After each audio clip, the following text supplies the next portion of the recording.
Mother opposition to higher education. Doña Chidora opposed the idea and told her husband, "Don't send him to Manila again. He knows enough. If he gets to know more, the Spaniards will cut off his head." University of Santo Tomas. After graduating with the highest honors from the Ateneo, Rizal had to go to University of Santo Tomas for higher study. Rizal enters the university on April 1877. Rizal, who was then nearly 16 years old, matriculated in the University of Santo Tomas, taking the course on philosophy and letters. Rizal enrolled for two reasons. His father liked it. He was still uncertain as to what career to pursue. It was during the following term, from 1878 to 1879, that Rizal received the Ateneo rector's advice to study medicine, took up the medical courses, enrolling simultaneously in the preparatory medical course and the first-year medical course. Romances with other girls. Shortly after losing Segunda Katigbak, Rizal paid court to a young woman in Calamba. He called her Miss L. He described her as a fair and seductive and attractive eyes. At the start of his junior year, he lived in Casa Tomasina at number 6 Calle Santo Tomas, Intramuros. Victim of Spanish officer. Brutality. One dark night in Calamba, during summer vacation in 1878, he was walking in the street. He vaguely perceived the lieutenant of the Guardia Civil, not knowing who the person was. He did not salute or greet the officer. With a shout, he brutally slashed Rizal at the back with a sword. Rizal reported the incident to General Primo de Rivera, the Spanish Governor-General of the Philippines at that time. In a letter addressed to Blumentritt dated March 21, 1887, he related, "I went to the Captain General but I could not obtain justice. My wound lasts 2 weeks." To Filipino Youth on 1879 to 1879, Liceo Artístico Literario or Artistic Literary Lyceum of Manila, a society of literary men and artists, held a literary contest. At 18 years old, Rizal submitted his poem entitled A la Juventud Filipina to Filipino Youth. The board of judges, composed of Spaniards, was impressed by Rizal's poem and gave it the first prize, which consists of a silver pen, feather-shaped, and decorated with gold ribbon. He was sincerely congratulated by the Jesuit, especially his former professor at the Ateneo, and by his friends and relatives. In exquisite verses, Rizal beseeched the youth to rise from lethargy, to let their genius fly swifter than the wind, and descend with art and science to break the chains. To the Filipino youth, them, grow, O timid flower. Hold high the brow serene, O youth, where now you stand. Let the bright scene of your grace be seen, fair hope of my fatherland. Come how to genius grant, and bring down inspiration with thy mighty hand, swifter than the wind violation, raise the eager mind the higher situation. The opening poem of Rizal is a classic in Philippine literature for two reasons. First, it is the first Greek poem in Spanish written by a Filipino whose merit was recognized by Spanish authorities. The Council of the Gods, 1880. Rizal participated in another contest organized by the Artistic Literary Lyceum of Comrades commemorates the fourth centennial of the death of Cervantes. Spain glorified man of letters, a famous author of Don Quixote. He submitted allegorical drama entitled El Consejo de los Dioses, the Council of the Gods. The Spaniard judge awarded the first prize to Rizal work because of its literary superiority over the others. The winning allegory of Rizal was a literary masterpiece based on Greek classics. The gods discussed the comparative merits of the great letters Homer, Virgil, and Cervantes, and finally decide to give the trumpets of Homer, the lyre to Virgil, and the laurel of Cervantes. The allegory closes with the naiads, nymphs, satyrs, and others mythological characters dancing and gathering laurels for Cervantes. Other literary works. Rizal produced other poems and zarzuela entitled Junto al Pasig, beside the Pasig, which was staged by Athenians of December 8, 1880, on the occasion of the annual celebration of the feast day of Immaculate Conception, patroness of Ateneo. He expressed his nationalist ideas in this piece. In the same year, 1880, he wrote a sonnet entitled The Pilipinas for the album of the Society of Sculptures. In this sonnet, he urged all Filipino artists to glorify the Philippines. In 1879, he composed a poem entitled Abdil Aziz Y Mahoma, which was declaimed by an Atenean, Manuel Fernandez, on December 8, 1879, in honor of Ateneo's patroness. Later, in 1881, he composed a poem entitled AIMRP, Pablo Ramon. He wrote this poem as an expression of affections to Father Pablo Ramon, the Ateneo rector who had been so kind and helpful to him. Rizal's visit to Pakil and Pangsanghan. In the summer month of May 1881, Rizal went on pilgrimage to the town of Pakil, famous shrine of the Virgin Maria de los Dolores. He was accompanied by his sisters Saturnina, Maria, and Trinidad, and their female friends. Rizal and his companions were fascinated by the famous Torumba, the people dancing in the street during the process of honor and of the miraculous Virgin Maria de los Dolores. As they danced, the dancers sang Turumba, Turumba, Maringa, Matuwa, Tayot, Masaya, sumayaw ng Turumba, Puri ng Birheng Maria. Ang Pakil Rizal was infatuated by a pretty girl, Colegarilla, named Vicenta Y. Bardolasa, who skill played the harp and at the Regalado home. From Pakil, Rizal and his party made a side trip to Pangsanghan for two reasons.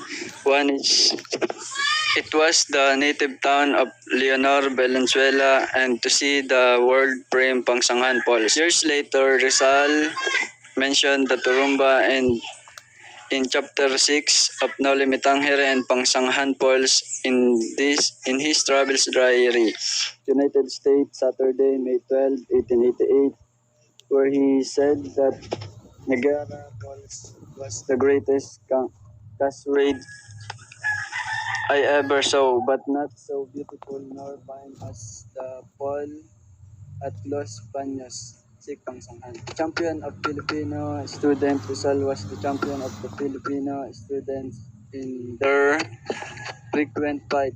Arrogant Spanish students who were often surpassed by Filipinos in their class work, insultingly called their brown classmates Indios Chongo. In relation, the Filipino student called them Castilla Bangus. Rizal participated in the student brawls, owing to his skill in fencing, his prowess in wrestling, and his indomitable courage. He distinguished himself in these students' skirmishes. In 1880, he founded the secret society of Filipino students in the University of Santo Tomas called Compañerismo, comradeship, whose members were called companions of Jeho, after the Herbiug general who fought the Armenes and rules the kingdom of Israel for 28 years. Rizal was the chief of this secret student society, which his cousins from Batangas, Galicano, Apacible, as secretary. As chief, he led the students into combat against Spanish students in various street fights. Rizal was unhappy at these Dominican institutions of higher learning because first, the Dominican professors were hostile to him. The Filipino student recalled discriminated against by the Spaniards, and three, the methods of instruction was obsolete and repressive because of the unfriendly attitude of his professor. The most brilliant students of Ateneo failed to win high scholastic honors. Although his grades in the first year of the philosophy course were all excellent, they were not expressive in fourth years of his medical course. His scholastic records in the University of Santo Tomas 1879 to 1882 were as follow.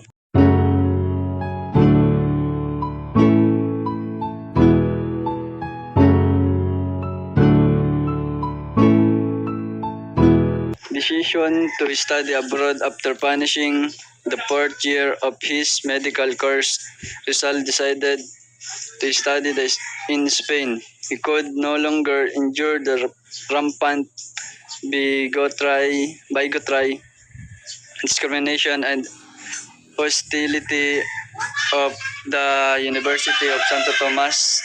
His older brother Dilis approves his going to Spain, and so this his two sisters, Sortina Neneng and Lucia Uncle Antonio Rivera, the Valenzuela family, and some friends. After finishing the fourth year of the medical course in the University of the Santo Tomas, Jose Rizal being disgusted with the antiquated method of instruction in this Dominican-owned university and the racial prejudice of Dominican professors against Filipino students, decided to complete his studies in Spain. On May 3, 1882, Rizal departed on board the Spanish steamer Salvador bound for Singapore. During the voyage to Singapore, he carefully observed the people and things on board the steamer.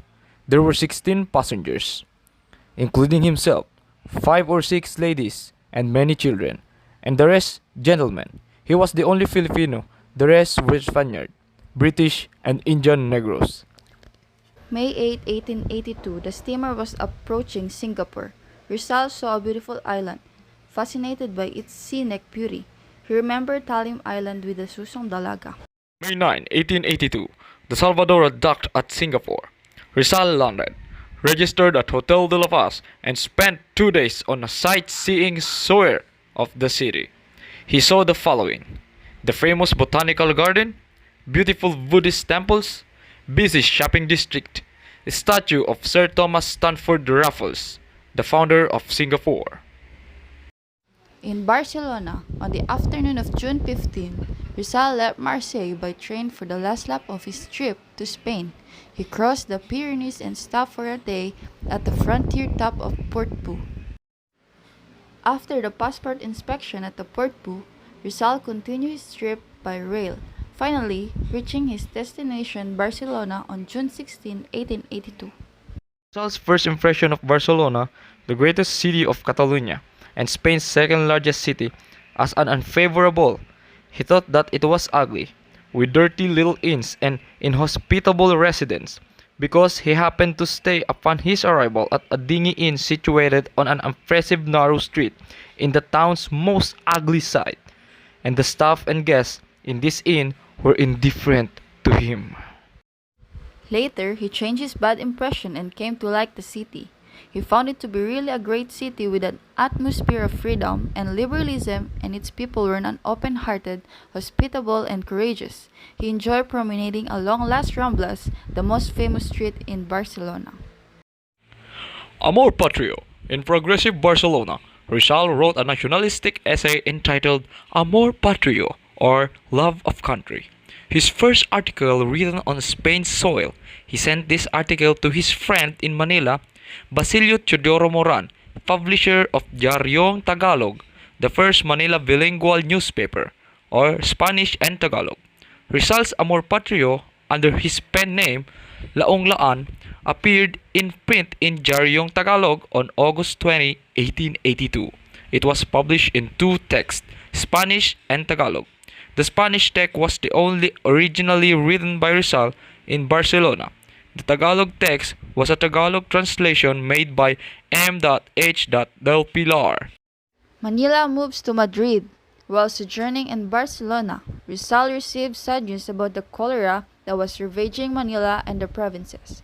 Another sad news from the Philippines was the chattel letter of Chengoy, recounting the unhappiness of Leonor Rivera, who was getting thinner because of the absence of loved one. Life in Madrid. On November 3, 1882, Rizal enrolled in the Universidad Central de Madrid in two courses, medicine and philosophy and letters. Aside from his heavy studies in the university, he studied painting and sculpture in the Academy of the Fine Arts of San Fernando, took lessons in French, German, and English under private instructor, and practiced fencing and shooting in the Hall of Arms of San Carbonell. Rizal completed his medical course in Spain. He was conferred a degree of licentiate in medicine by the Universidad Central de Madrid on June 21, 1884. The next academic year was 1884 to 1885. He studied and passed all subjects leading to the degree of Doctor of Medicine. Due to the fact, however, that he did not present the thesis required for graduation nor paid the corresponding fees, he was not awarded his doctor's diploma. At long last, Rizal completed his studies in Spain. By obtaining the degree of licentiate in philosophy and letters, he became qualified to be a professor of humanities in any Spanish university, and by receiving his degree of licentiate in medicine, he became a full-fledged physician, qualified to practice medicine.